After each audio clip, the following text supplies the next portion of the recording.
Hello, என்னோடய பேர் தாமோதரன். இப்போ மெக்கானிக்கல் 4th இயர். நம்ம இப்போ இன்றைக்கி என்ன பார்க்க போகிறோன்னா, ஃப்ளூயிட் மெக்கானிக்ஸ்லேருந்து ஒரு சம் பார்க்க போகிறோம். இதில் என்ன கொடுத்துருப்பாங்கன்னா, லிக்விடோட ஈக்குவேஷன் ஒன்று கொடுத்துருப்பாங்க.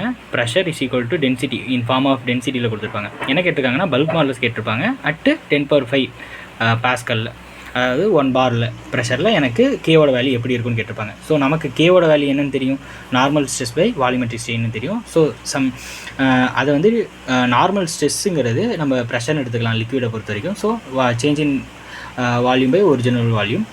நெகட்டிவில் ஏன் இருக்குன்னா, ப்ரெஷர் வந்து அழுத்துறப்ப நமக்கு கம்ப்ரஸ் ஆகும். ஸோ அதனால் இந்த மாதிரி மைனஸில் நெகட்டிவில் இருக்கும். ஸோ இதை வந்து நம்ம சால்வ் பண்ணி எடுத்துகிட்டு வரப்போ எனக்கு K is equal to density into change in pressure divided by change in d rho. So இப்போது நான் இந்த ஈக்குவேஷனை with respect to d rho பண்ணுறப்ப, differentiation with respect to d rho differentiation with respect to density பண்ணுறப்ப எனக்கு ஆனால் answer வந்து எப்படி கிடைக்குதுன்னா, dp by d rho is equal to இந்த மாதிரியான ஒரு வேல்யூ கிடைக்குது. எனக்கு வந்து கே இஸ் ஈக்குவல் டு இந்த வேல்யூன்னு தெரியும். இங்கே என்ன மிஸ் ஆகுதுன்னா, எனக்கு இந்த நேரம் வந்து ரோ மட்டும் மிஸ் ஆகுது. ஸோ 2 சைடு ரோவால் மல்டிபிள் பண்ணிக்கிறேன். ஸோ அப்படிக்கிறப்ப எனக்கு K is equal to 1750 root row. So இந்த வேல்யூவை நான் எடுத்துக்கொண்டு போய் மறுபடியும் நான் இந்த ஈக்குவேஷனில் சப்ஸ்டிட் பண்ணுறப்ப எனக்கு என்ன கிடைக்குதுன்னா, so 2k is equal to 3500 root row.